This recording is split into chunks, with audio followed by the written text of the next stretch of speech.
Hi, I'm Nancy Stafford. In the 5 years I worked alongside Andy Griffith on Matlock, I played a lawyer whose job was to defend the innocent. That, of course, was fiction. But the reality of innocent human beings needing to be defended from evil and evil people has never been greater. Right beneath our noses, all across America, in every community, large and small, there's an epidemic, and I don't use that word lightly, of young girls and boys being sold and bought as sex toys. They're trafficked like drugs, inanimate objects for the pleasure of the buyer. It's become a $38 billion a year industry. These children are contraband, and America has become CONTRALAND.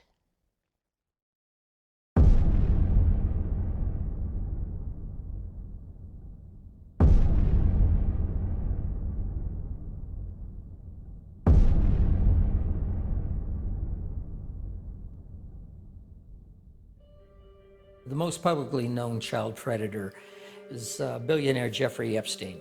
The children that he was using, reportedly ages 12 to 14 years old, these children come from our families. That's where it impacts America. His connection with international political figures, financial figures, and industry made him a threat to them. That may be why he's dead today.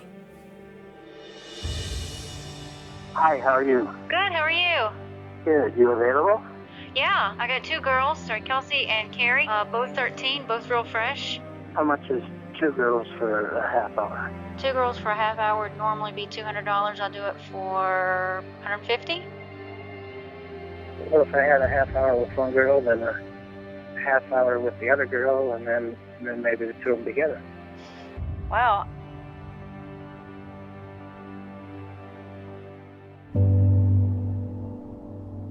Are you still in Paragoula? Yes, sir, we are, but the girls are sleeping right now. We won't be open until a little bit later on. I believe that we should be able to make ourselves available for you at about 1 o'clock, if that's okay. The normal rate is $100, half an hour, $150 for an hour, unless you want both girls. And then, I'll be willing to bargain with you about that, because you seem like such a nice guy. Yeah, these are physically my own girls. I've got a really small operation, but I take real good care of them.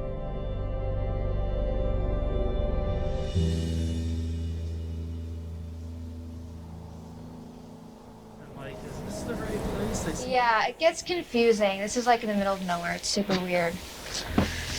Okay. Yo, you can come on in. You can go ahead and sit on the couch. I'm gonna get a drink. Do you want any water or? Water's fine. Okay. I take really good care of my girls. I like to make sure that they're safe. Be nice to them. There'll be condoms on the bedside table, so you don't have to worry about that. Is that a problem? No. Okay.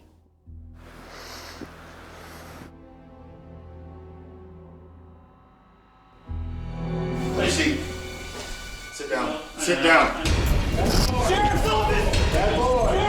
Sheriff Sullivan! Show your hand! Show your hand! Fuck! We're down!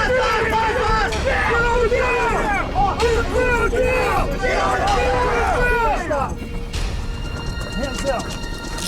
On the way out! Cuffs. Got him.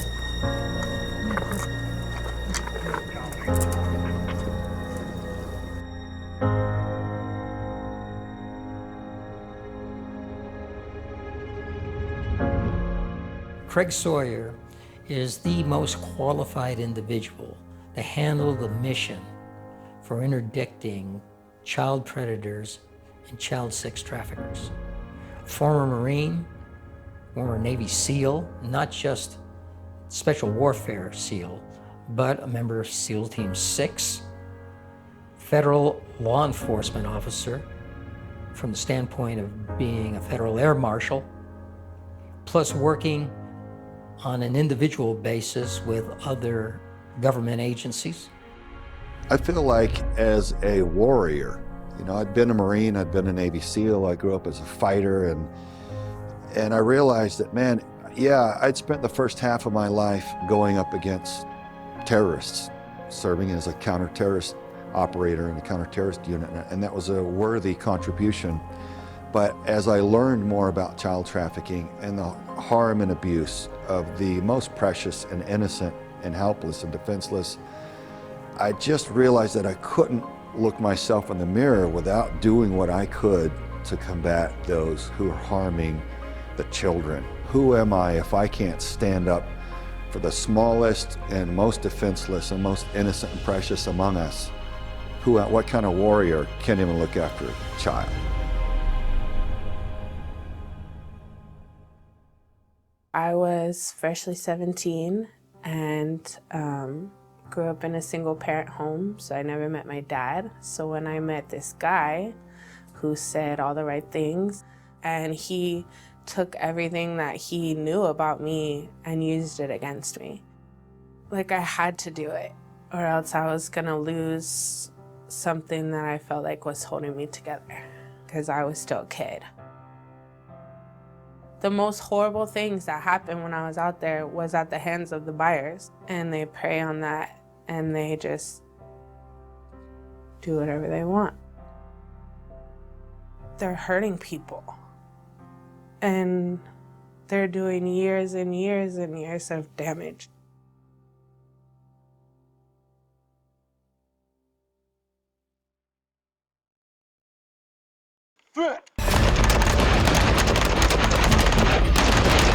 As a former Navy SEAL, I'm wired for direct action. And I know that for this kind of work, especially dealing with cartels, I'd need a team of guys I could depend on for high threat security. Everybody ready to do it again, guys? Don't think go. I'm ready. Yeah. So put together what I called the Viper Team, veterans interdicting pedophile rings. Former special operators, all very highly skilled and highly intelligent. Every one of them wanted to stop child trafficking. Yeah, nice. After a couple of days getting dialed in at the range, we were ready to deploy.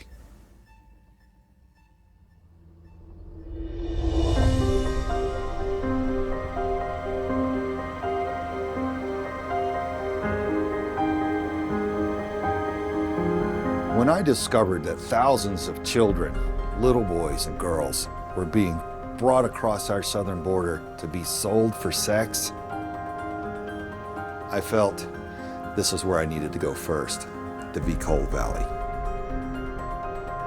So you got this peak right off of our 10 o'clock over here? I think that's Scout Hill. I'm going to show you these Scout Hills here. This would be extremely difficult to find these scouts hiding in these mountains. You know, there's little caves and stuff up in there, and they tuck themselves back in there, and they're very good at what they do. The better they are, the more they make from the cartel. So not this peak, but this one right over here, and mostly on the south side. Yep, I'm going to put it on your side, and we're going down. Between 2006 and 2012, 75,000 children were brought into the United States and probably put into the pedophile pipeline. When author Tom Clancy created his legendary spy character, Jack Ryan, Clancy based him on a composite of 4 real-world intelligence operatives. But Jack Ryan was mostly inspired by one man, Jack Farmer. He is one of the top intelligence, counterterrorism, and criminal investigative specialists in the world. Drugs and alcohol are used by pedophiles in a grooming system for these children. They're used to groom them, to initiate them into pedophilia for the purpose of rape, and also to control them. After a while, they develop addictions, and from the addictions, then they see a way to cope. After a certain period of time, though, some of them just can't cope. They will commit suicide. If you don't have it, After completing their aerial reconnaissance, Craig and his Viper team coordinate with federal and local law enforcement, who are firsthand experts in how and where traffickers are exploiting our borders. For wearing all that camouflage was try to conceal his heat signature on FLIR.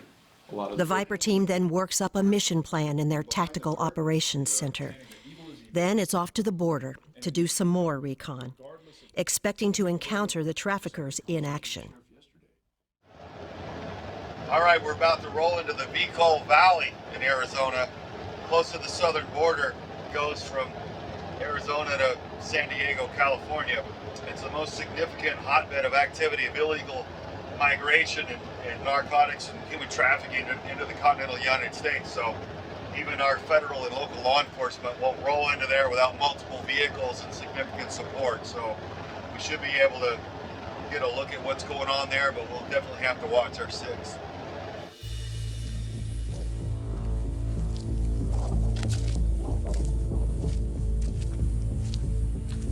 I don't think I could ever make my way across here. Could you? Next to impossible, huh? Yeah, it's impossible. If you have a 5-year-old daughter and you live in the United States, this is what stops her from going to Mexico and being raped. If you live in Mexico and you have a 5-year-old daughter, this is what stops her from being trafficked into the United States for these perverts to rape her. It's that simple. That's reality.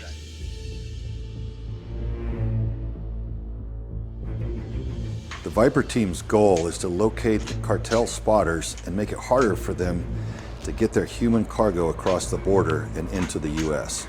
For many young kidnapped boys and girls coming through Mexico, this is where their journey begins. Well, if I wanted to know who was coming in here, I'd have someone up there because it's easy to drop them off and pick them up if they're living here in town or something, to have them up there watching. But otherwise, push them further back with high-powered optics to see the dust trails of the vehicles coming in, and they'll be able to count vehicles and see if it's law enforcement, you know, SUVs, or what kind of activity that they could expect from that. There are about 75 cartel organizations that are controlling and trafficking women and children.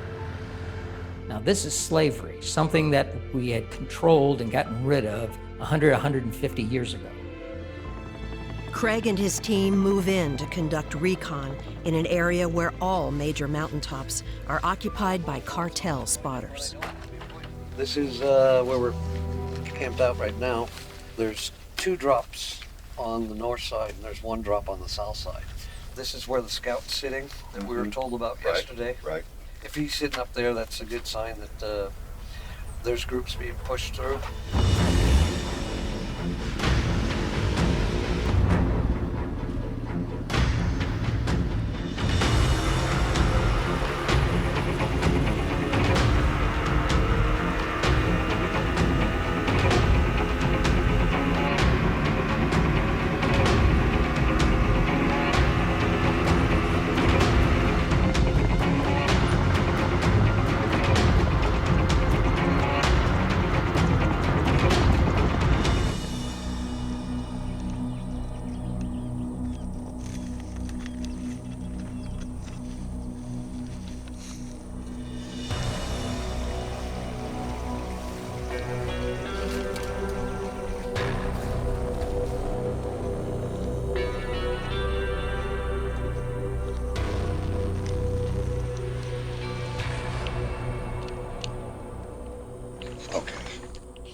That's his head there.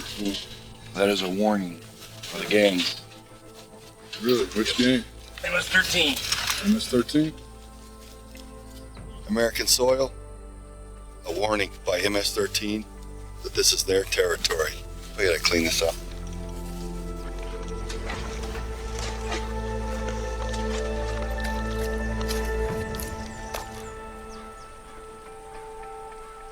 A bit farther down, the team arrives at an active border crossing spot. So here's one area of U.S.-Mexico border that there's literally a gate. You walk straight into the United States from this gate. So if I were to step right there, that literally would be Mexico. Now, last time I was down here, see this rickety little barbed wire fence up this hillside. There was literally little to no barbed wire at all, just a couple strands almost laying on the ground. That actually has been repaired a bit since I was down here. There are some minor improvements being made. I mean, this is, folks, you know, this is our border. And in moments, they spot the cartel traffickers with their human contraband. For now, the traffickers' operation is disrupted as they have specific schedules to keep. But once the Viper team leaves, they'll eventually complete their journey straight into the United States.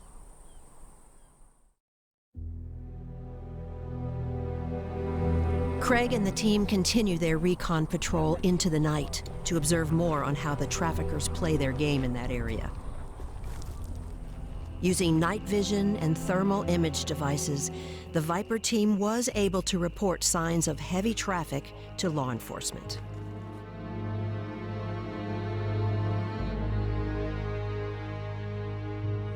This is what they refer to as flat top.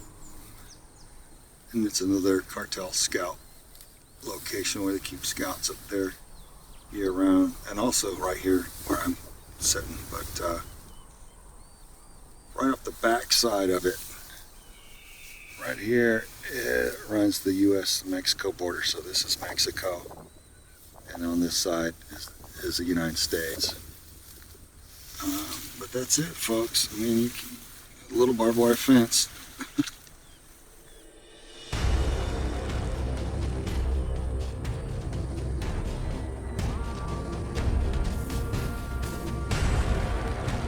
There he is, you see him? He's walking up on them rocks. Holy shit, yeah, there he is. Got it. Well, he just turkey peeked right there in his head. Yes, I see him. Oh, yeah, he should have left. And I got to tell you, one of the things that really angered me as a warrior, an American citizen, was seeing that there are cartel scouts that are allowed to live on the mountaintops inside the United States and report with radios and circumvent our law enforcement. And that these cartel scouts live up on these mountains year round and they're resupplied on a regular basis and they're allowed to stay there. It's unthinkable, it's ridiculous. Since when do we give the enemy the high ground and just allow them to operate in our own home? How does that come about? I don't get it. There's a wide range of child trafficking victims and perpetrators that we're seeing. We're seeing everything from MS-13 gangbangers, moving kids and teenagers to high-end sophisticated networks and individuals, and then even families. Sadly enough, mothers and fathers sell their own kids. All of it's heartbreaking. The kids lose at every turn. We've just got to figure out exactly what we can do about it. Hey, Sawman, come check this out.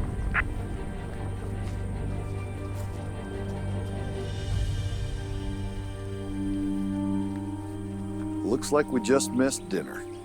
As we were coming up, they were watching us probably over here, and as we got up, they moved back down the mountain, and we followed suit into their main camp area, which they stage, and they all three had big packs on, carrying dope. It shut down this little route for a while. I think the most important thing, man, is we ran across the little kids' tiny backpack, man. Is put things in perspective. Food, little shoes, like unpassable almost, man. The network is very powerful. Criminals are organized, and I think it's time that we good people organize to fight back for our kids. After all, who are we if we can't look after our own offspring?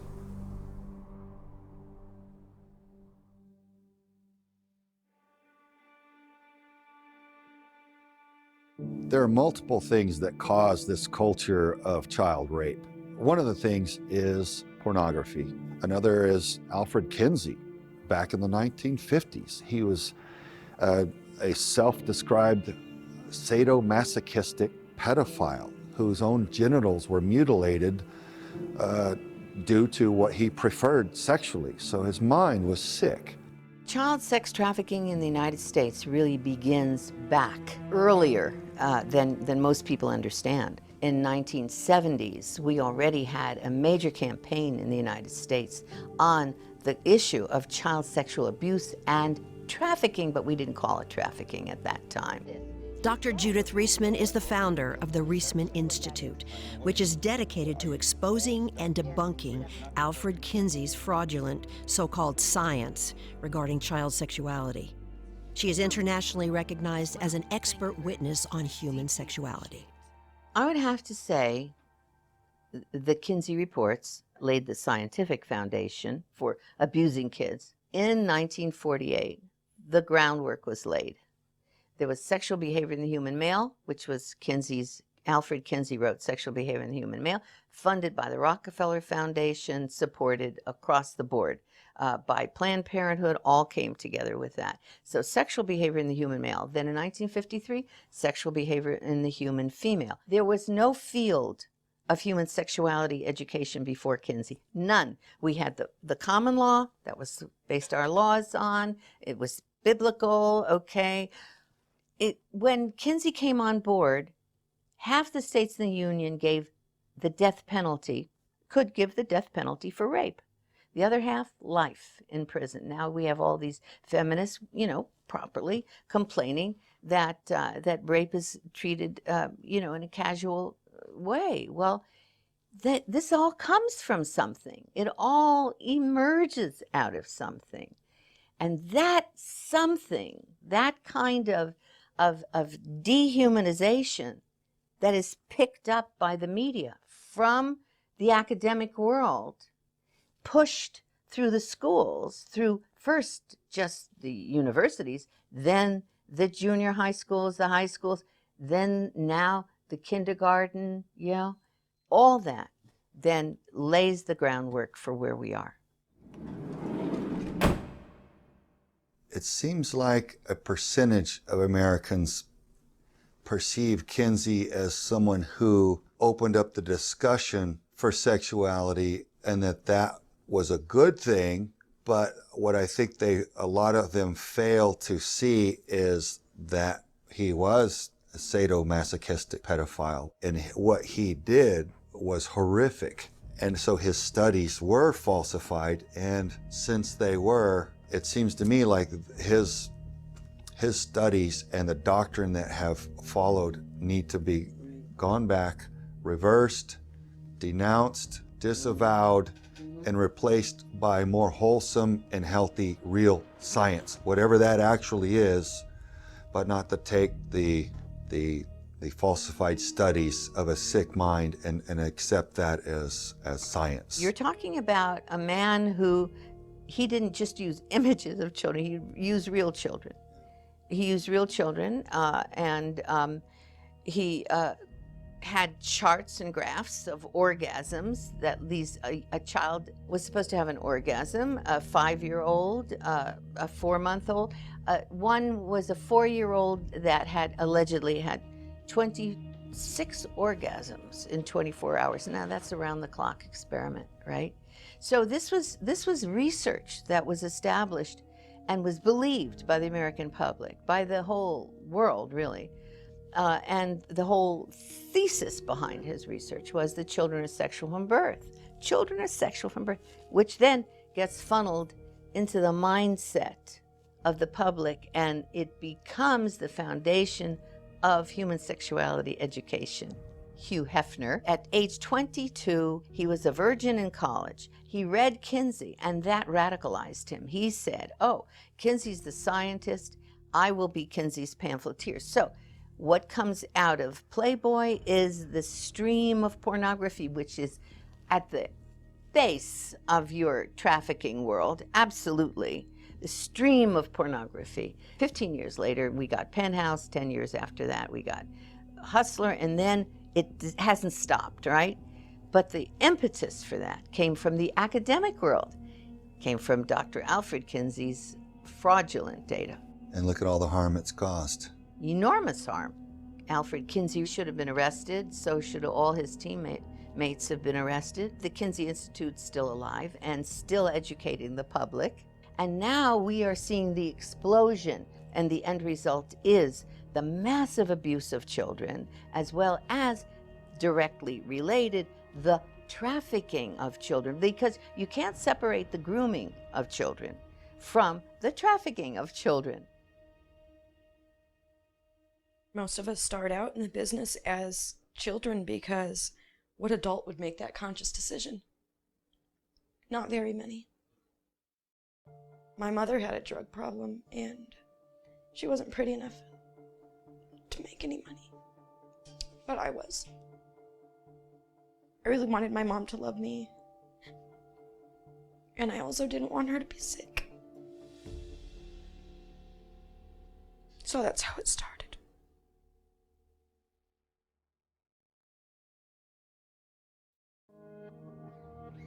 When people talk about sex trafficking, it's always with the image of a young girl. But in reality, young boys are targeted to a disturbing degree as well.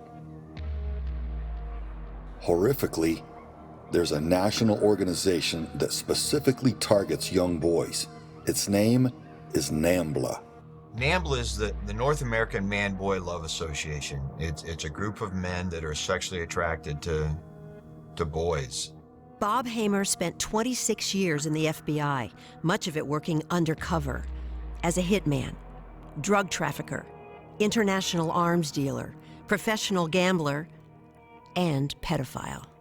I literally sat through a meeting with the members in which they discussed having oral sex on 18-month-old boys. I was able to attend 2 of their kind of top secret national conferences. Once I got to the meeting, I realized that it was more about celebrating your love for boys, where to go to find boys, how to seduce boys. It was those type of things that the members were talking about. Most of the men that I dealt with were high-functioning individuals. I think a lot of us think we can identify who the pervert is. We think, oh, they hang out at the public park with a trench coat and flash somebody, but that's not what I ran into. I found that the men in this organization ran the socioeconomic gamut. One of the men that we convicted had a Corvette, and that was sort of his entree into the boys, because he would allow the boys to ride in his Corvette. They liked his car. It varied with each person, but it really is. It's a grooming process. I mean, it's similar to the dating process, where it begins with a glance, with a kind word, with a conversation, and pretty soon you've developed this relationship. One of the members was big into Frisbee, and it allowed him to kind of come behind the boy to hug him and get close to him and show him how to toss this Frisbee. They sought out that child that was seeking a father figure. And once they were able to identify that person, that's how they were successful in their seduction. I will only apply this to NAMBLA. I am not an expert I'm not a child psychologist. I'm not trained in psychology. But in my experience with NAMBLA, 3 years, not on a daily basis, but 3 years in the organization, participating at a high level, writing for their magazine, communicating with 165 members that were in prison, not one child was successfully targeted by a NAMBLA member that had a strong, loving father figure in the home. And one of the members told me, "You can never cure us, but you always tell the court-ordered counselors what they want to hear."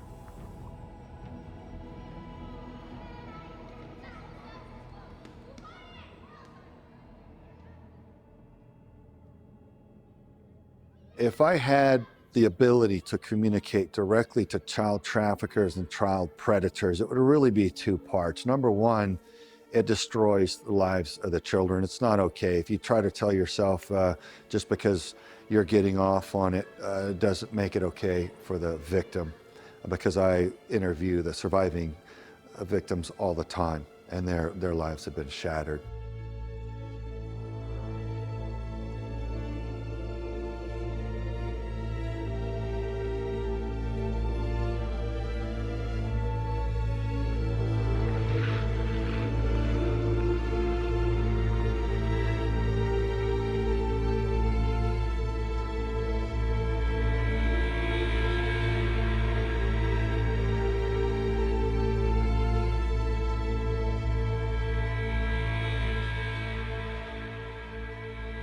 If you're out there preying upon the children, we're out there looking for you, and we're probably going to get you.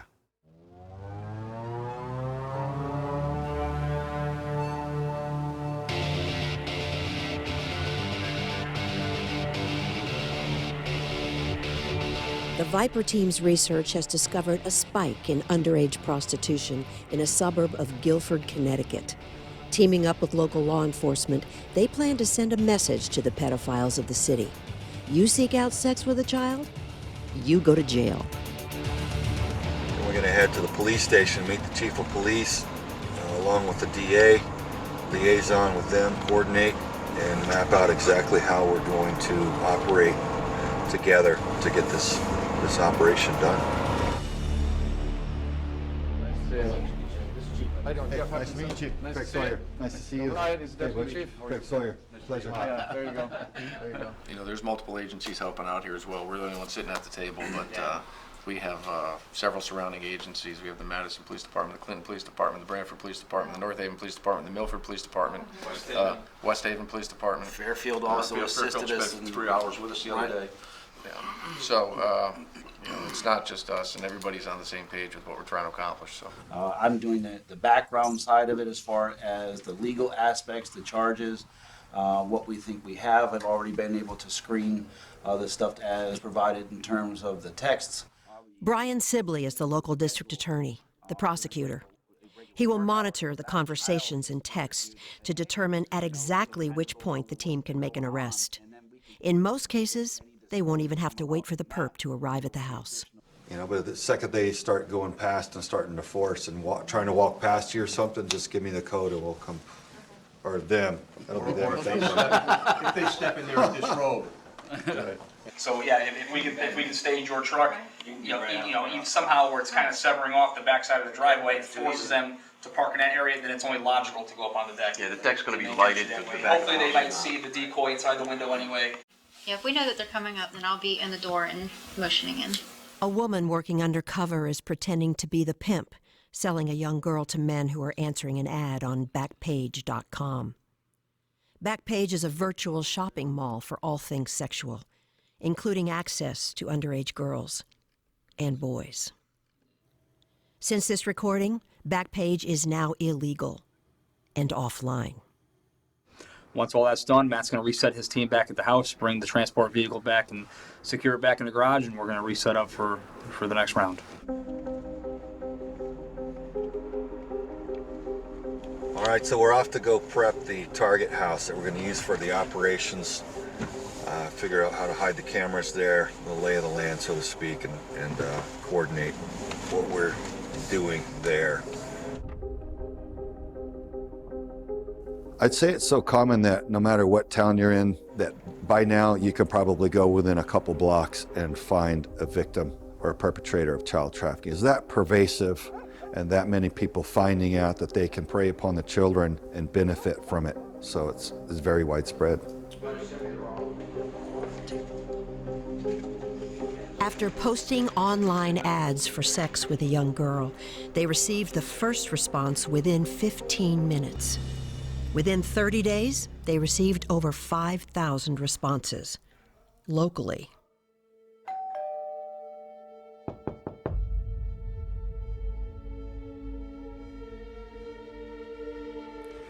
Hey, good, come on in.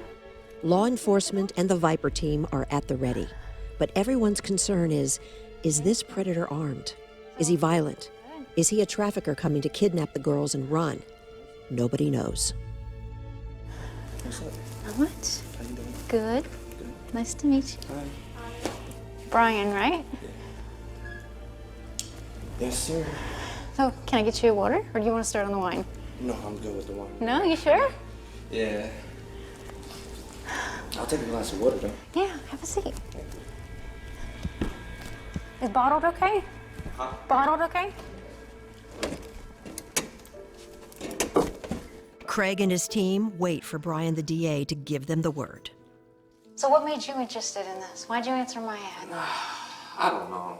I'm a boring person. I need to do something fun in my life. All I do is go to work and go home. I don't do nothing else. I mean, I'm not gonna lie, at first I was thinking it was kind of sketchy, but that's why I kept like, not like hassling you, but I just wanted to make sure that I was alright, because there ain't nothing in this world worth my freedom, you know? Yeah. No, I feel the same way. It's a risk putting an ad like that out on Craigslist. Yeah, because you see a lot of, excuse my language, but you see a lot of crazy people up there. Yeah. So I hope you don't mind that I actually invited somebody to come along. What's going on? How you doing, buddy? You're here to party. Not so much. How you doing? Well, if you let me know what you got in mind, maybe I can be of assistance. I don't know. I not really. Like I said, I get a little nervous, you know. And trust me, I don't want no problems. No, I understand that. Well, I understand a few more things too. Yeah. What's like what? I know you're into family play. I did that one time with a cousin of mine. She got so drunk one time, and it was just like, oh. She came on to me, and I was just like, yeah, no, I'm not into it, and this, that, and the third. And then she like started grabbing me and touching me or whatever, and I'm like, nah, bro, I can't. And then I got up with her, and then that was that. All right. Well, what drove you here today? What made you decide, okay, I'm gonna come and do this? Nothing. Just like I said, man. I'm sorry. Keep your hands out of your pockets. No, it's just my phone. Yeah. Keep your hands out of your pockets and have a seat, please. Okay. You know what? I don't even feel comfortable right now. And even when I first walked in, I felt a little awkward. Yeah. Well, I think you felt awkward because you've been a bit of a bad boy. Bad boy. That's the code word. Yeah, and I'm... Stand up right now. Hands behind your back. Yes, sir. Do it now. Yes, sir. That's out. Turn in. Anything on you shouldn't have weapons, things are poking. No, sir. Keep my ID on. Yes, sir. All right, stay right there. Turn and face me. Give me a search, please.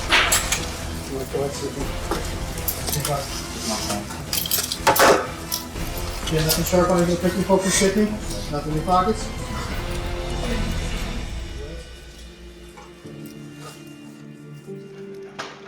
The first predator is taken away to be booked with attempting to have sex with a minor. He's potentially facing 8 years in jail, plus a $10,000 fine, and an average lawyer fee of $175,000. He'll be a marked man for the rest of his life, registered as a sex offender. The fact is, he was guilty of this crime before he even got to the house. But V4CR operators and the police gave the perp plenty of opportunity to fully express his intent to have sex with a minor by letting this sting play out. Statistically, we're learning that each child predator harms an average of 70 children each. Some of them, it's hundreds of children because they've worked themselves again into positions of authority and access, and some of them sadly never get caught. Others get caught very early on, so the average is about 70 children each, and so they tend to never stop.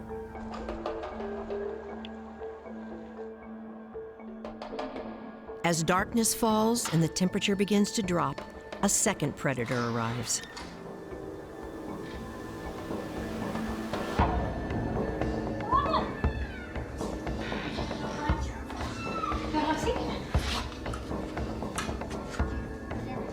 Water?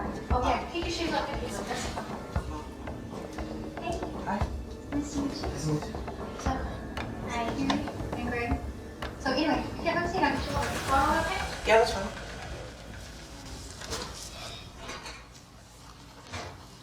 So how was your drive? Cold, Yeah. but I like it, so. Ugh. What? What's wrong with the Like cold? cold? Yes. Gross. So, Mm. I hope you don't mind. I have a little surprise. I kind of took it upon myself because of what we've been talking about. Okay. I have a friend that is kind of connected in such things. Yeah. So I asked him to come over and tell us about some of the special deals that he could get us on, like more experiences like this. That's cool? How's it going? Hi. I am someone who you can consider like your recreational activities director. Okay. I know a lot of people around here. You let me know what you're after. Maybe I can help you out. How about we try this if I do end up coming again? Yeah. Can we do it then? Would that be Like possible? meet then? Well, I mean, Well, what, I don't, help me understand, I'm not sure I understand why you're here. I don't wanna miss out on anything. Well, why are you here? I'm here to help you, man. I'm here to help you, find a 12-year-old girl, apparently. What was it that drove you to come and seek this out? I mean, I think I understand based on the communication, but Yeah. can you help me kind of understand your thoughts a little more? I've been depressed for the past 2 years now, out of being secluded, alone. And really any form of communication kind of raises everything up. If being depressed brought you into a bad place, what do you think it might do to a young child having sex with a grown man and having his left inside of her and her mother? I don't think it would be good, but at the same time. but you were willing. Yeah. You were willing to do that though to a 12-year-old girl. I guess you could say my depression took me too high. I got to tell you, as somebody that does this, Mm-hmm. this was difficult for me to do as an adult. It was difficult for me to talk to you with the way that you were talking about my 12-year-old stepdaughter, and I do this all the time. The entire ride here, I knew that I was making a bad choice in coming here, knowing that this is probably gonna end horribly. But the fact that the sexual drive in me kept on pushing forward. So I guess I just pushed everything to the side and just kept on going. I think that because of the fact that you've been a bad boy, that this is where the road ends for you. Just so you know. Please stand up right now, hands where I can see. Walk to me. Face me, hands behind your back. Do not move. Face me. Do not move.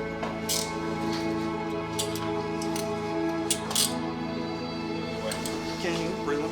Yeah, we'll bring them. Yeah, we'll bring them. them. You're the only one to see the ride. You're not going outside.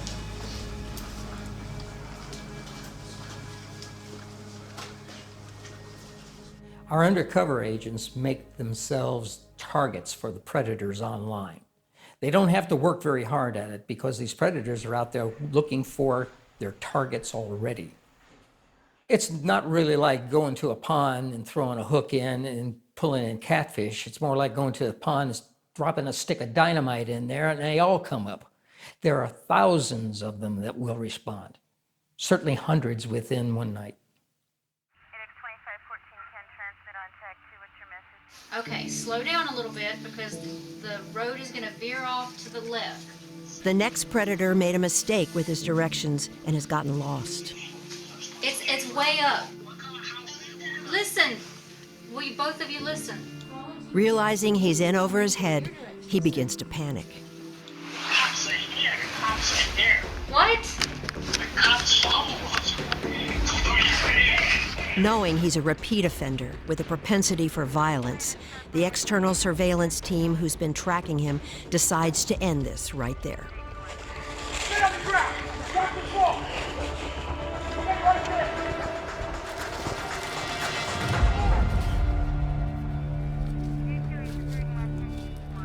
This predator chose to include a friend to give him a ride to a 13-year-old's house and commit a felony sex act with a minor. What a piece of work. We're gonna take those off, but we're not gonna. I want you to drive, so you just relax a little bit, okay? Just want you to calm down. Can you tell me what happened, sir? Guys, can you get evidence officer to secure this stuff here? Can you tell me what happened, sir? Can you tell me what happened, sir? Go grab a bag. Can you tell me what happened, This sir? way, go back to the house. We're gonna talk to you in a minute. Go grab What's a your bag. name? Can you pick it up and just secure it? Clear for transport? Clear for transport. So make sure you call that mileage, all right? Are we gonna be transporting? No, she's driving the car, following us, she's not under arrest, so okay. The last predator of the night arrives, bearing a gift for the girl he's there to have sex with. A birthday cake for a 12-year-old who just turned 13. Hey, come on in. Have a seat. Good, shut that. It's cold out there. Yes, go sit by the fire. What do you have? A little treat here. That's for chocolate cake, right? That's so sweet, thank you. You're welcome. The predator also brought some lingerie for the girl and her mother to wear while they engaged in his perverted sexual fantasy. Can I take your jacket off? Sure. I'm glad we can get together tonight. Yeah, so how are the kids? Not too bad. Not too bad. How old are they? 15 and 13. Oh, wow. Yeah. So, have you always enjoyed younger? I've never experienced it. Right. Like, is it something that you've ever been curious about? Oh yeah, absolutely. Absolutely. Carrie, how old are you? I'm 13. 13? And you just had your birthday? Yes, sir. Well, happy birthday. Thank you. So, we actually have them ready if you wanted me to go up and change. Sure. Yeah? Sure. Okay.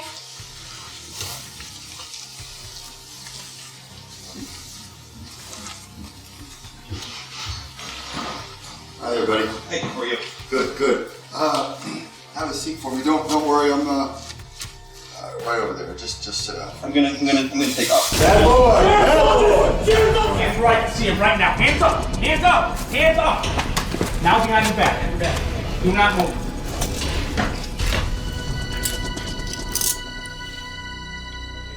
Is there any weapons in the car? No weapons out. Get clear protection. You go shooting? You're an agent. What kind of agent? You're a federal agent? With what agency? You have a weapon on you in your car. He worked for the Treasury Department. Specifically, it was the IRS Criminal Investigation Division. The man had children of his own, and he showed up at the site wanting to have sex with a 13-year-old girl after just dropping his own children off.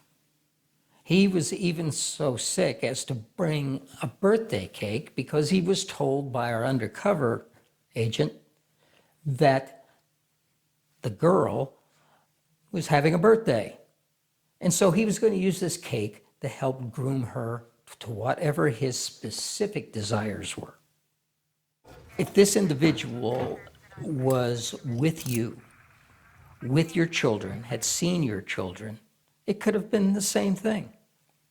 If he's willing to jeopardize his oath to the country to the point where he wants to break the law like that, he'll do it with anything. In accessing these pornographic sites and dealing with child pornography on government computers, they're opening up our IT infrastructure to our nation's enemies. The industry itself is run by criminal organizations. Many cases, foreign governments. Even the images that are passed can have embedded code in them, which will further jeopardize our IT infrastructure. And we're talking about government agencies here, all the way from the Department of Defense, DEA, Department of Justice, the Treasury Department, the IRS. They're actually compromising those infrastructures to the point which makes it a national security issue. As nice a man as he might think he is, putting him in jail is the best thing for him. There, he'll have time to get counseling and perhaps change his life for the better. The running, the hiding, the guilt will finally end, and he can get the help he needs.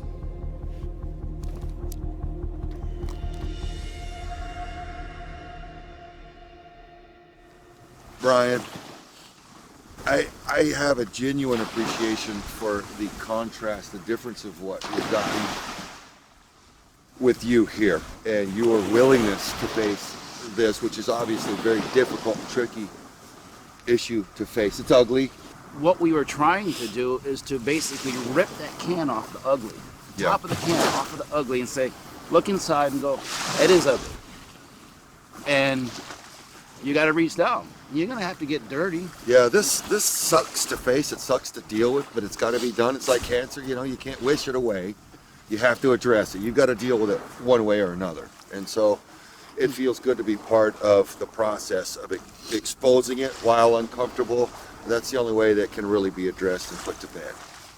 As we leave Connecticut here, I'm left with a sense that, man, this was an important first stepping stone in this style of joint operations between an organization of veterans and law enforcement to create a model that we can replicate, to expand across the United States, to address this on a wide-scale basis and really help put this pedophile nonsense to bed. Well, at the time, I'm 11, 12 years old. Somebody approached me and says, you can actually get your own place in less than a week. And I thought, get my own place in less than a week? Are you crazy? I'm 12 years old. And the guy said, I can make you rich. He says, I know this man that lives up on the north side of town, and he'll pay you big money if you go and see him. I said, well, how old is he? At the time, like I said, I'm 12 years old. Well, how old is he? Well, he's 75. So that day, he took me in his car and we went up to this house. A butler answered the door. He ended up paying me $500. And the guy that took me up there gave me $50. And boy, I thought I was the richest thing in the world with my $50. I would say from the week I lost my virginity to the end, from Monday to Monday, I probably seen 15 guys. That's how it all began.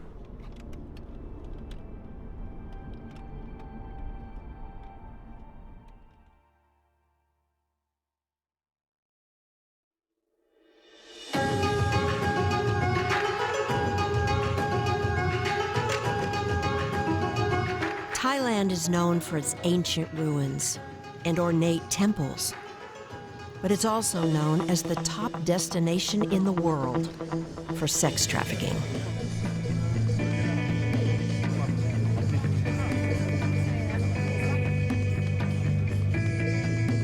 While we were in Thailand, we learned that 7 out of 10 Westerners that step off of an airplane participate in the sex trade there in one way or another. Craig is on a fact-finding mission in Southeast Asia, which has many of the oldest and most permissive sex trafficking countries in the world. He wants to find out how local anti-traffickers are dealing with the problem and how their solutions might translate to his work in the United States. The sex trade here in Cambodia has been around for millennia. Ted Olbrich is the head of Foursquare Children of Promise, one of the largest providers of orphanages for sex trafficking survivors.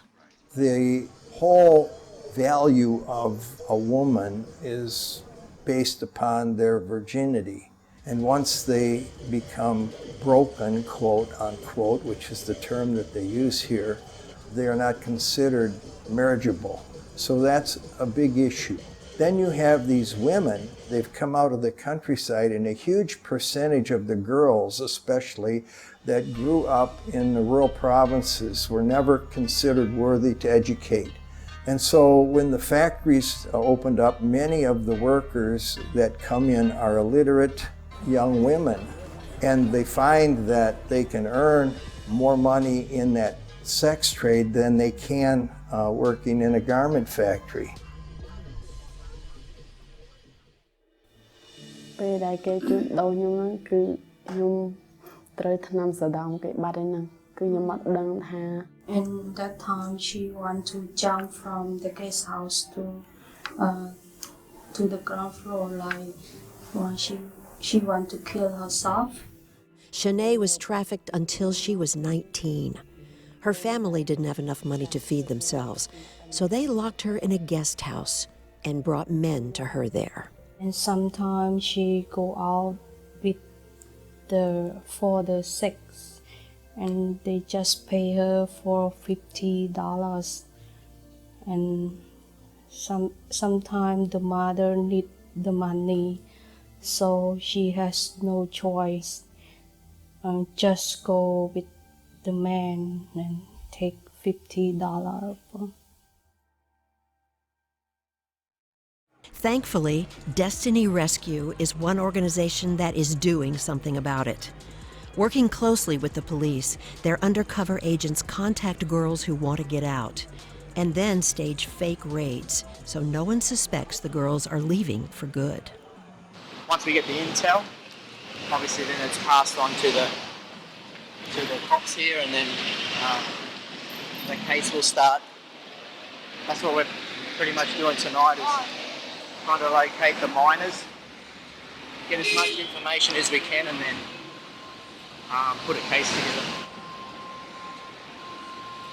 Armed with a list of girls who desperately want to escape, Destiny Rescue and the police strike late that night.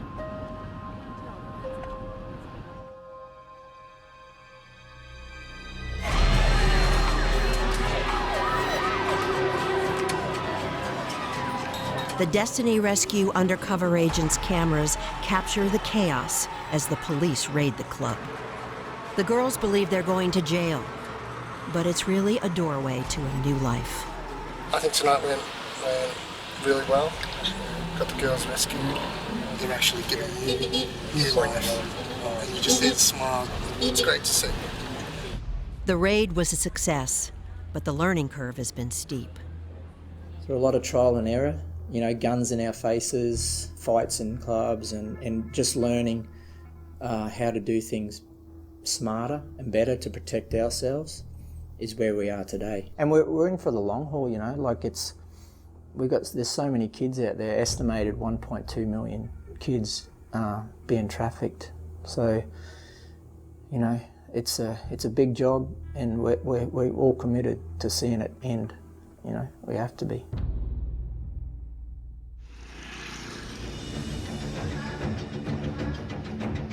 After the raid, I wanted to know how some of these organizations helped the girls to get back to a normal life, and I came across a truly unique ministry called SWAT Ministries International, led by John and Chrissy Espy.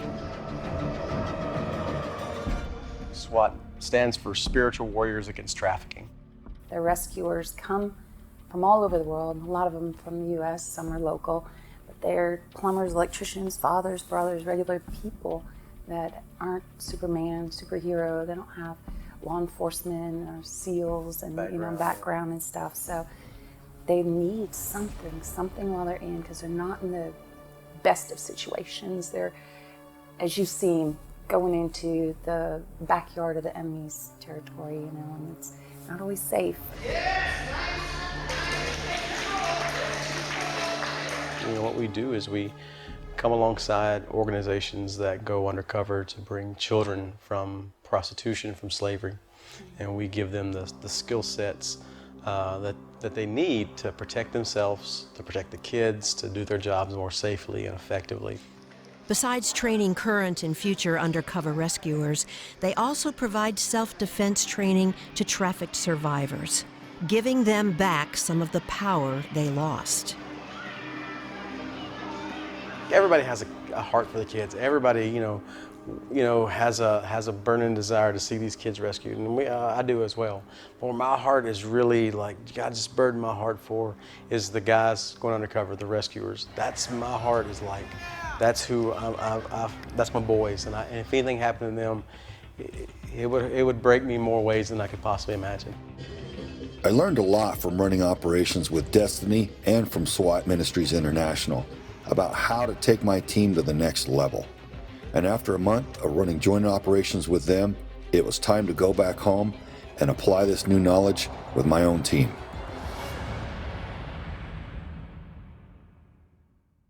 I grew up in a very sheltered household. Both of my parents were pretty successful. I was just unhappy. I had a very low self-esteem, and I ended up running away from home when I was very young.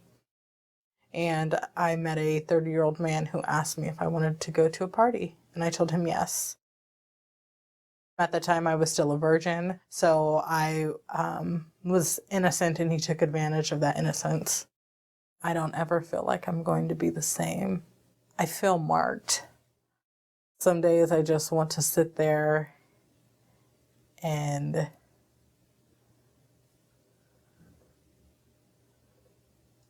just not be present anymore.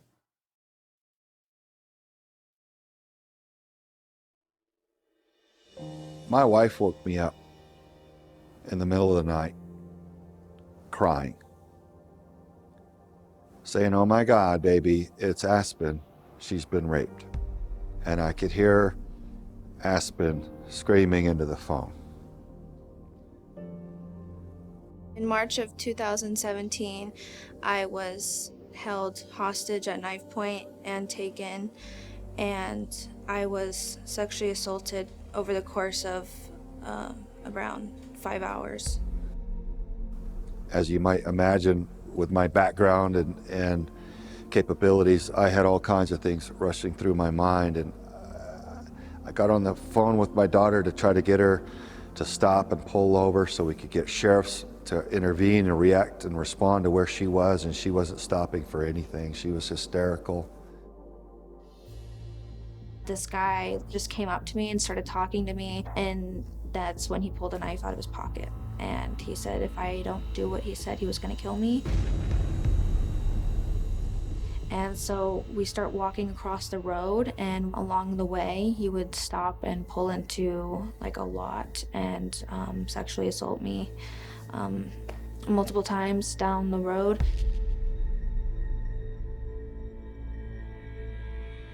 I knew I was gonna die. He told me, by the way, like, I'm gonna kill you. I just kept asking him if he could let me go. I was trying to say anything that I could think of. I was like, oh, I'll come back tomorrow. Even though clearly I wasn't going to, I was just trying to say anything that I could to just get him to let me go. After that, he actually walked me back to my car, and I drove home. And so when we got her back, it was just a matter of deciding what we were going to do about it as a family. My family did their best that they could to be there for me and support me, but I just felt like there was nothing that anybody could do to make what happened go away. She was seeing demons in her room at night. It was giving her hallucinations. The doorbell would ring and she would start shaking uncontrollably. I was scared to leave my house. I was scared to do anything, and I was having nightmares, and it was just horrible. I didn't even know if I wanted to even be alive, because the after effects on my brain was just, it was a lot. This person didn't just rape our daughter. This person assaulted our entire family. We will never be the same. He was arrested pretty quickly after. I can't remember exactly how long it took them, but it was within a few days. I was happy knowing that he couldn't do that to anyone else anymore. Yeah, what our family was put through, I don't want anyone else to go through. Shouldn't happen. That's not part of who we're supposed to be. What our goal is to take this really ugly experience and to do everything in our power to keep it from happening to another family. No family deserves to have this happen in their life. You're never the same, never. Our family was tearing apart. We were just pretending that we were all okay. And then Aspen surprised us all. I heard that they were going to be doing a sting operation, and right away I was like, I'm in. I immediately declined the idea. I discredited it and threw it off. My own wife, whom I thought was on my side, said, Craig, you should let her do it. When Craig first asked me about Aspen being a decoy, and he was really conflicted over it, I immediately knew it would take some power back. And he was really apprehensive at first because he didn't want me getting into any kinds of trouble. We have to wear bulletproof vests because we don't know these people that we're encountering, and it can be very dangerous. And so he absolutely did not want me to go. I don't think that my daughter should have to be in a place where she needs a bulletproof vest, ever. I said, no, I'm going. This is a way for me to take back my power and for me to look in the eyes of the predator when they're in handcuffs instead of the other way around when I was the victim. I was like, oh, you little scrapper, you. Okay, so at the end of the day, I decided, all right, we're gonna do this. And so he said, all right, let's go.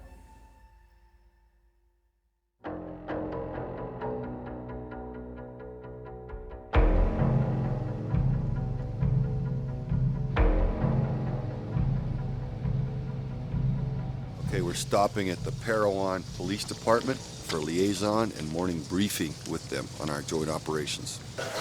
Good. Tam Carpenter. Hey, Chris, sorry, nice to meet you. Craig. Very happy to be here, man. We're happy to have you. As law enforcement, we're very concerned about children and children's rights and making sure that we're doing everything that we can in order to take care of our citizenry. And this has been a great opportunity for us to be able to come in with their resources and give us the opportunity of being able to work with them to be able to take these perpetrators off the street. You know, I think that this is very important for our communities to know that we're progressive and very active in doing what we can in order to protect our communities. We already knew that our operational template was effective. We knew that it worked. So we went in there with confidence, met with the law enforcement, briefed them on how we conduct our operations, and set up the house accordingly. I'm 19 years old and working for the first time with law enforcement as a decoy to take down a bunch of pedophiles. An ad was placed in an underground website last week, and dozens of men have responded to it, eager to sexually assault a 13-year-old. It's scary, but it's important for me to be here. Every time there was a knock on the door, I got a little bit of butterflies, but I don't think it was necessarily from nervousness. I think it was because I was excited to take these guys down, mostly. And I was all in, and whenever the guys showed up, I was like, let's do this. Take this left for this large hammer here. No, take the right. I'm directly across. No. Right. Right.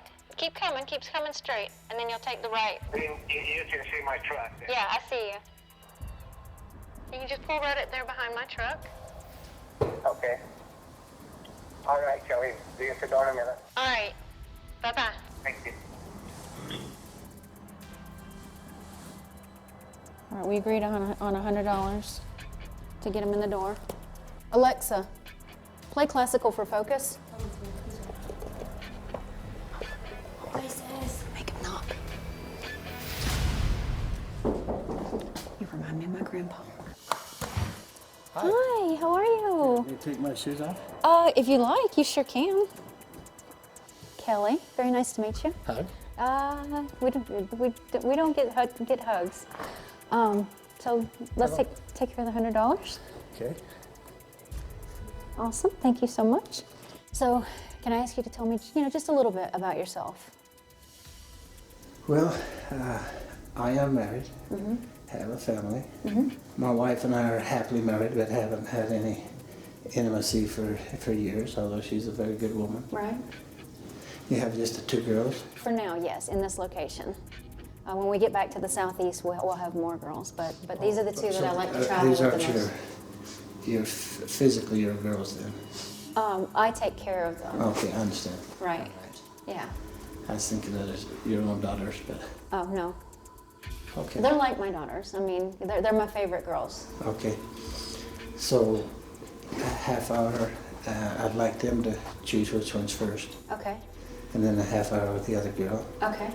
And then if things are going well, we'll agree on that right up front. Right, and so you've already paid me the $100 for that? Yeah. And then if everything's fine, then we'll do the two together. Okay, and then that'll be an extra $50 at that point? No, an extra $75. Oh, look how honest you are. Oh, that's nice of you. You're very sweet. You actually remind me a lot of my grandfather, and he was a great, great man. I really... Hello. Hello, sir. Good, how are you? I'm all right. My name's Craig, and I run an organization called Veterans for Child Rescue. And we pay attention to what goes on with the kids. And I appreciate anything that you can share with me on your journey here. I heard a little bit about your wife and understand the lack of intimacy lately. And so I get that part of it. Let me be very candid. I don't want any sex at all. I mean, that isn't my interest at all. I've been lonely. I'm very happily married. Are you with police or something? I'm not police. I run a veterans organization called Veterans for Child Rescue. I'm a veteran myself. I was an officer in the service, military intelligence linguist. Well, is there anything else you can share with me about what your understanding of the girls, of what your interaction with them, how that would have really impacted them? Did you consider that, or was it? Absolutely, absolutely. What do you think your impact on them is, as 13-year-old girls? Are they both 13? Yes, that was in the ad. Then I actually won't even interact with them if they're only 13. Well, that was in the ad. That was something that we talked about and agreed on. Or no, I'm sorry, not in the ad, but in the text that we had back and forth was their age. I didn't see that. So. Sir, just please keep your hands out of your pocket. Keep your hands out. No, for safety. No, I didn't see that, but no, if they're underage, then looks like you just made $100 and I'm on my way then. Well, unfortunately, it doesn't work quite that way because you've been what we would refer to as a naughty grandpa. So. Sheriff's office, show me your hands. Stand up, put your hands up in the air.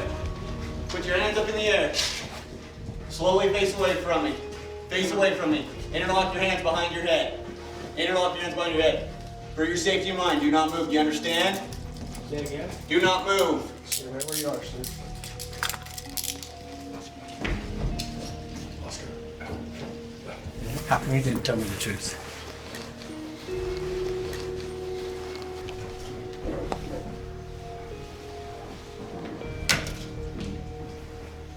What did he say up here? Military intelligence linguist, and now works in construction. So he's a veteran officer, military linguist. When these guys would get arrested, I would walk up to them and I would stand a couple inches away from them, right in their face, and I would just stare at them. She would just stand there and watch them turn from predator into prisoner, and she confided in me, Papa, I have to let you know that this has been more healing than any counseling I think could have ever been. I got to reverse it, and I got to put these people in the position that they should be in instead of me. And they were powerless. They were being taken down. They were being hunted instead of me. They were not going to be able to hurt anyone else anymore. Ultimately, it was the right choice. It was so beautiful to see her fight back. You're my hero. That's everybody. You're starting to become mine. Woo! There are two basic working types of pedophiles. What we call gutter pedophiles. These are the individuals that you would normally associate with low-level street crime.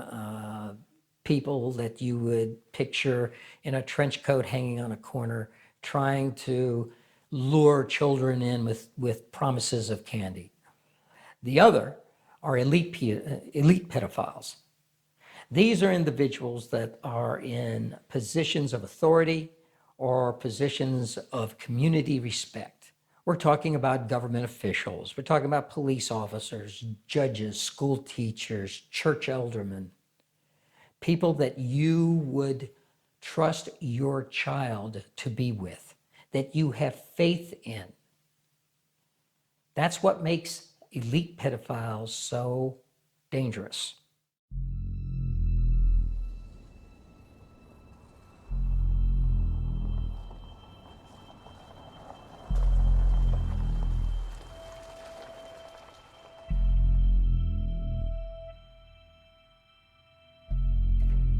Okay, it's coming up the driveway, guys. Stand by.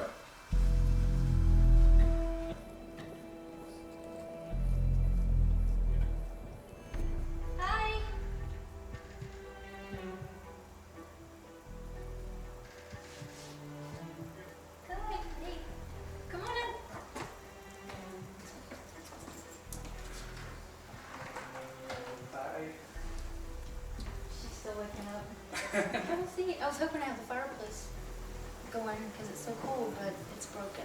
It's broken out of brick. I don't know. It just stopped working. It worked when I left. I had just talked to my Army recruiter a couple weeks prior, actually, and then this guy shows up, and he's an Army recruiter, and, you know, he has a wife and kids, and he had just dropped a kid off that he was trying to recruit, and then he came over to try to sexually abuse who he believed to be a 12-year-old girl. Did you want that kind of lifestyle? I've always been interested in it, but just never actually met somebody that's done it or been into it. So I assume you're married, Yes. and so she's not into it. No. No. Have you ever talked to her about it or hinted No. or no? Just So I already know how she is. About yeah. So is it like a religious thing or is it just like one of those taboo things that you just don't do? It's, I guess she doesn't feel comfortable with it. Yeah. I guess. I don't know. Well, understandable. I mean, most people don't. It's not. Yeah. It was hard enough for me to find you, so. In the people that we've arrested, I don't think that this is the first time for any of them. When you listen to their phone calls and the way that they talk and they act, this is something that I think that they've been doing for a long time. And they've really been leading a double life, and I've just always felt that they could get away with it, and they don't care about their families any more than they care about these 13-year-old girls that they want to victimize. Hey. Hi, Jason. How you doing? I'm doing good. I'm Craig Sawyer. I founded a Veterans for Child Rescue organization, and I pay attention to what goes on with the kids. And that's why I'm here. You want to tell me why you're here? Just interested. Yeah. I understand you got your own kids. I've looked at your Facebook page. Look like fine little young people. Mm-hmm. I'm sure you'd want them protected as I would. Yeah. Let me ask you, what was it, Jason, that you were looking to do with this girl here? I don't know. It was for her, but I think I was pretty clear from the beginning. Yeah. Yeah, well, I've got all the transcripts. I mean, I know everything that's happened. I was deeply disappointed because in the back of my mind, I was thinking, my gosh, there are countless fallen heroes buried in Arlington and all over the rest of the world who have given everything honorably and sacrificed for our country and for others selflessly. I just thought, my gosh, do you know how many good people you're dishonoring with your behavior? What's wrong with you? You think that this behavior reflects honorably upon the U.S. Army? No. I'm a veteran too. I think I can understand how that would be looked upon. Yeah. So I think it's unfortunate that you've chosen this path.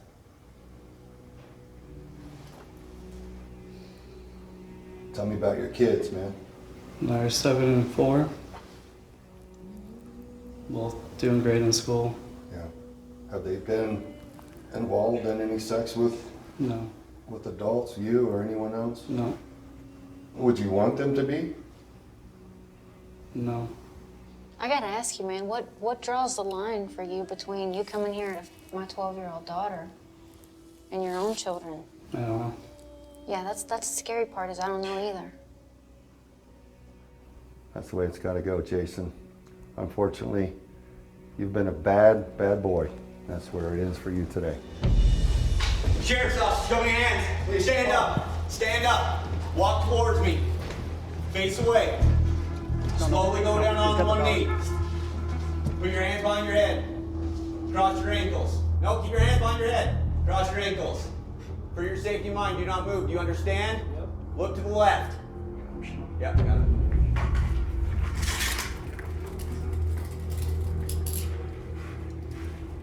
I have more disdain for those who abuse positions of authority than anything else. And I think that they should be judged more harshly even than the other predators, because there's a position of public trust that is abused by some of these predators. They work themselves in a position as a judge or a chief or a teacher or a coach or something that we traditionally want to give respect and credibility to, and sadly the predators work their way into those positions. You know, their families are as much victims as these children are. They're not thinking at all about how it's going to affect their families or anyone else until we come up out of that stairwell and they realize that they're under arrest. And one of the things to me that's been really quite heartbreaking for me is to have to call their wives and say, we just arrested your husband for 2 counts of child rape. And it's very heartbreaking for me to have to tell them that their husband is a sexual predator. My gosh, he's supposed to be serving and protecting. He's got kids of his own. He's got the responsibility to protect the little ones. And so if our officials are in on it, we've got a problem. The sexual exploitation of children has increased exponentially. For instance, between 2003 and 2006, it doubled. It doubled again between 2006 and 2008, and then it doubled a third time from 2009 to 2013. It used to be that when we arrested a pedophile, we would find images that he was dealing in, maybe 100, 150. Today, though, we're up to 150,000 that we routinely find, and they go as high as 1.5 million. Why so high? Because they use it to trade. They use it to invest, and they sell those images to other pedophiles. This is a growing industry. That's why it's making so much money globally, especially here in the United States. The child pornography being watched is being performed by somebody. There is a perpetrator that is committing the offense. There's a child which is a victim. Whoever is watching that pornography is facilitating that child's rape. It's criminal. It's evil.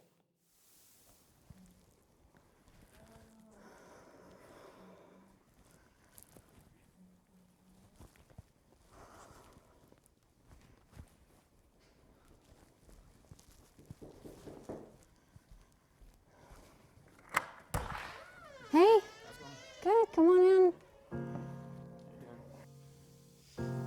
Sorry. Give me just 1 second, please.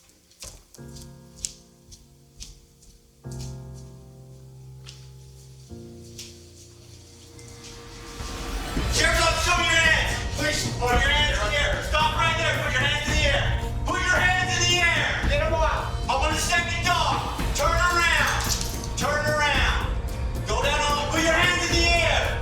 Go down on one knee. Go down on one knee. Go down on the other. Interlock your fingers behind your head. Being there with the law enforcement and the PIs and actually getting it done, and it was so empowering, and I finally felt the power that had been taken from me. I know that I have a long road to recovery, but after what happened to me, I can't look away. I will keep fighting against the exploitation of children, and I will keep fighting for a positive change.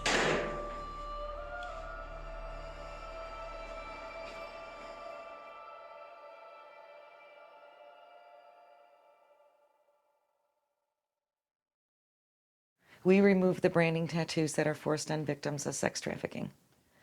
A lot of these girls that are trafficked, their pimps will brand them to show ownership. It's a sign of ownership. And so they come here and we either lighten and remove them, or we have affiliates where they can go to get them covered with something beautiful. The tattoos can come in a form of a name, a symbol, numbers, dates, crowns. It all signifies the ownership of the pimp. Some do get branded with hot knives, some on their genitals. I have a daughter that was sexually assaulted, and I seen the trauma that she went through and magnify that over and over again. It keeps me driven to do this. A lot of these girls are trafficked at a young age, 11, 12, 13, 14 years old. It is such a manipulation. They're seeking something that maybe they're not getting from home, or maybe they were bullied in school. The foster care system, instances like that. And these men know how to groom them. They're called Romeos or groomers, and they will say and do anything to gain their trust. They will even have dinner at their parents' house as the boyfriend to gain their trust. And once the trust is there, it's over. They go to a different state, or however this particular person does it.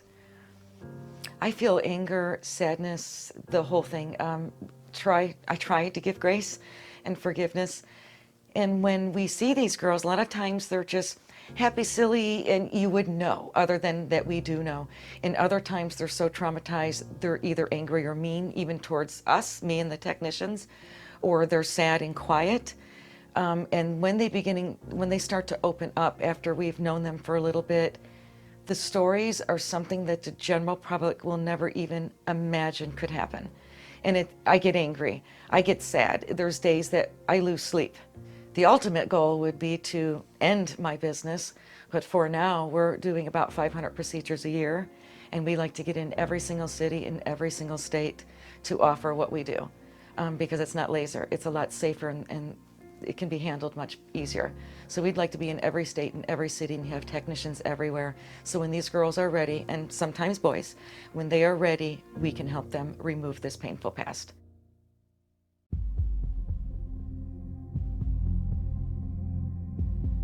V4CR has built a coalition of nonprofits and non-governmental organizations, or NGOs, each addressing a different aspect of the child sex trafficking problem. Sold No More focuses on education and prevention, equipping children in schools with the knowledge of how to avoid falling victim to child trafficking. SWAT Ministries International is an NGO that trains volunteers to rescue children from traffickers and helps empower survivors with self-defense skills. Soul Survivor, Inc. removes the branding tattoos from survivors to help them recover their own identities. Veterans for Child Rescue exposes the threat through creative media campaigns and directly combats child sex trafficking by running joint operations with law enforcement to arrest predators. The Rancho Milagro Foundation helps bring healing to trauma survivors in a unique manner by using equine therapy. Aspen Sawyer has received healing at Rancho Milagro. Our comprehensive coalition does more together than each organization could do by itself, each using its unique gifts and skills to help overcome the trauma of child sex trafficking.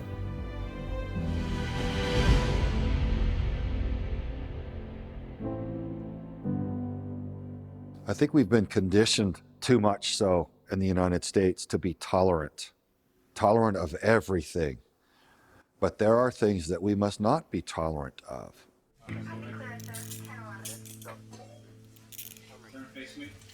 We must not be tolerant of that which will kill us or that which will destroy our children.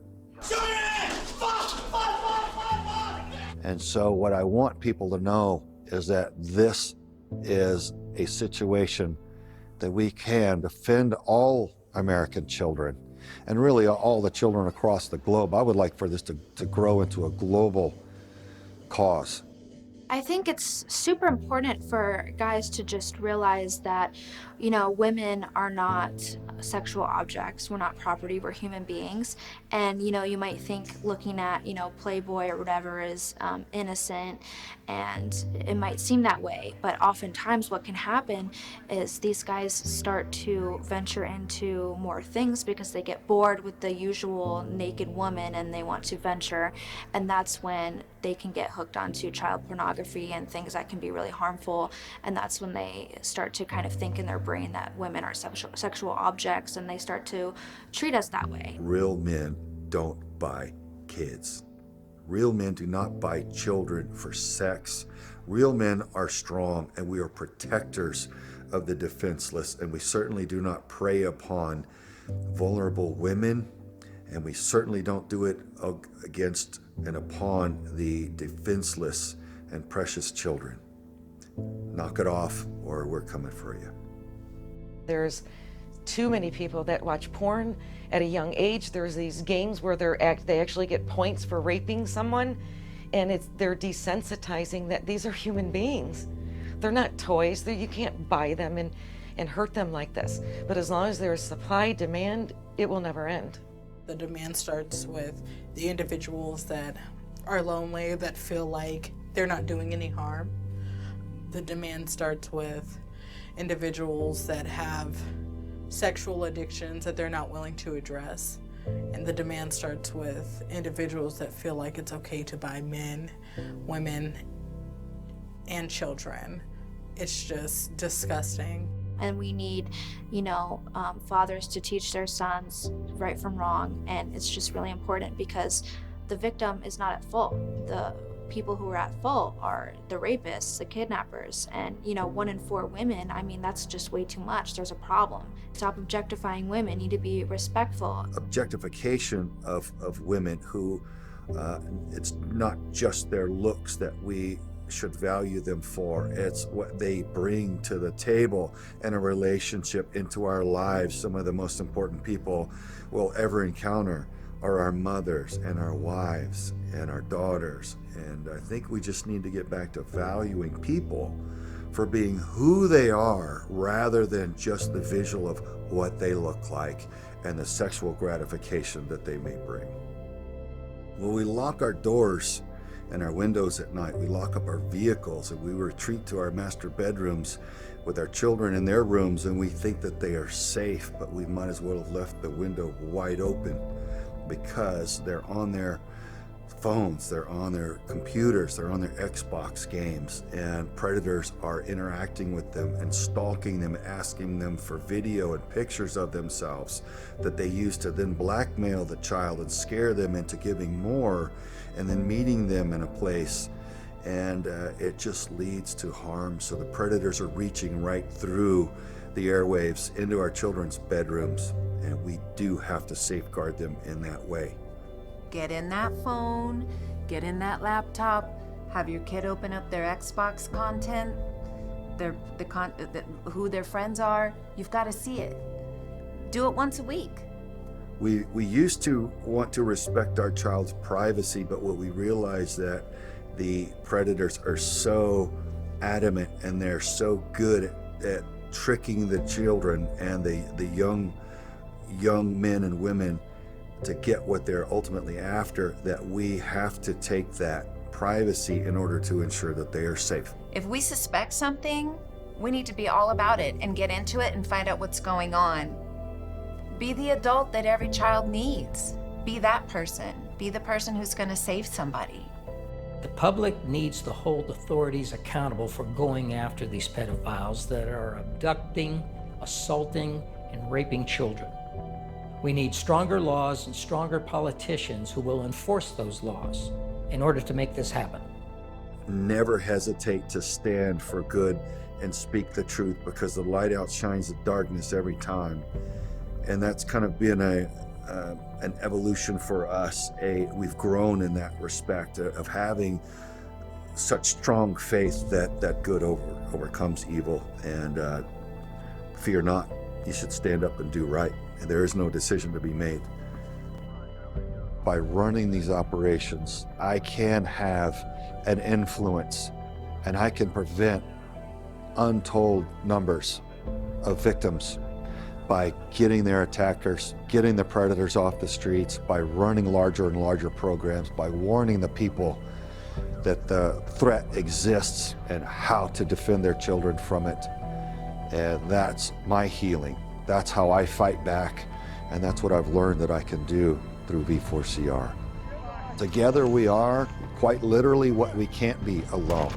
We can't be a network of people that says no more by ourselves, but we can together.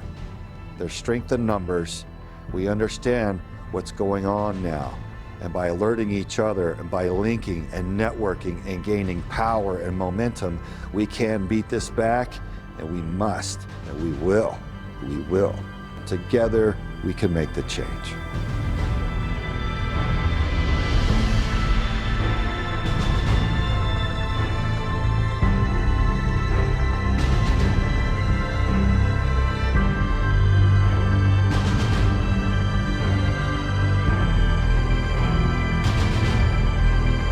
Take action. Go to vetsforchildrescue.org.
There he is.